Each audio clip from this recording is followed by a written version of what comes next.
Hey there, how you doing? Charlie Winters here with horse racing tips for Thursday, the 21st of September. Well, a quick recap. Well, we had a return. It was roughly about half a stake, I think. I'm sure if I'm wrong, you'll let me know. The draw bias didn't really work out as much as I thought it would do. They did sometimes edge to the far side, but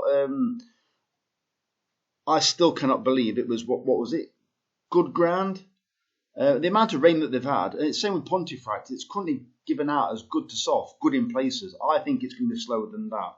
I don't know when that was actually announced, because when I looked at the form about 4 o'clock, that was the going they've given out. I think it was good to soft, I think, something like that. So I'm gonna go for the fact that I think it might be a tad slower. Not much slower, but a tad slower. And I'm hoping that they come near side, and that's what I'm kind of banking on. I've gone for... Unfortunately, I couldn't give you an each way lucky 15 or something like that. So I've gone for 3 separate races. You decide if you want to eliminate one of the horses in one of the races that I've picked. But I find it hard to do it. Otherwise, I would have given you an each way lucky 15. And I would have put an each way lucky 15 on myself. However, these are my selections. So I've covered 3 races. So the 20 pence each way doubles. I believe it's 10 pence each way trebles. Oops. Just press wrong button there. So there's my builder bet, which I put on just a few minutes ago. Anyway, realised it were a free bet. So yeah, 10 pence each way trebles as well. So that comes to £4. And then I've actually had a combination forecast in one of the races. Quite a low stake day, but I have decided to put a cap on how much I can spend per day. It's I believe it to be a tenner now, so I think that's more than enough. So let me get onto it. So first selections are in the 2 o'clock at Pontefract, paying 4 places instead of 3. The selections are Derwent Boy and Atomize, 15-2 and 14-1 respectively. Derwent Boy, first time visor. I do believe it will improve for the slow ground or possibly slower ground. Its sire is Harriet Angel, and they are proving to want slower ground, as Harry Angel did. Atomize is drawn wide, and it can be right up with the pace. And I think this Michael Dodge trained horse could run a decent race, especially if they use the wide draw as an advantage, then come near side. So I do believe both horses have got decent chances.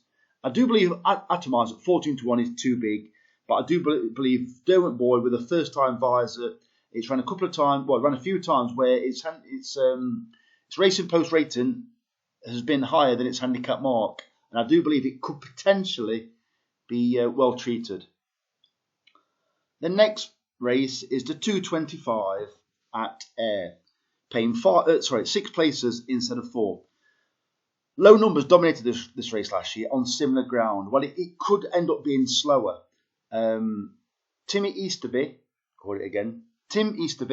won the race last year with a horse that runs in this race, Triple J, I think it was called. He's got, I think, at least 2 in the race. I do fancy Northcliff. I backed it last time. There's no way I couldn't back it this time, because it's one of those horses that is ready to pop up at a decent price. It's not quite in the same form. However, there were reasons the last 2 runs why it didn't run quite so well. I do believe this race, especially with a good draw, if it didn't have a good draw, I probably wouldn't have backed this horse, but I believe it's drawn 2. Low numbers did dominate last time in this race. 20-1's too big, and another horse that is ridiculously well handicapped is Kraken Power at 9-1. So I've included both of those horses. They've both got cracking chances, especially if the draw bias is low again. And finally, I watched the race again when it ran at Haydock. Ran a decent race, came to win the race. Well, I don't think this race is quite as competitive. And the horses, Telly Red, 9-1 is too big in the 5:30 at Pontefract, paying 4 places instead of 3. It'll be up with the pace. As I said, if they're coming to the near side, it has got a relatively high draw, so it may stay out wide and then try and bag this near side rail. If it does that, it's got every chance. So those are the selections, and as I said, they are based on the horses, the ground being slower than advertised, and the horses coming near side. If If you fancy some horses, feel free to let me know in the comments. Or if you disagree, let me know. It's a 5-minute video. Give me a like or subscribe. That'd be great. Charlie Winters, over and out. Cheers, mate.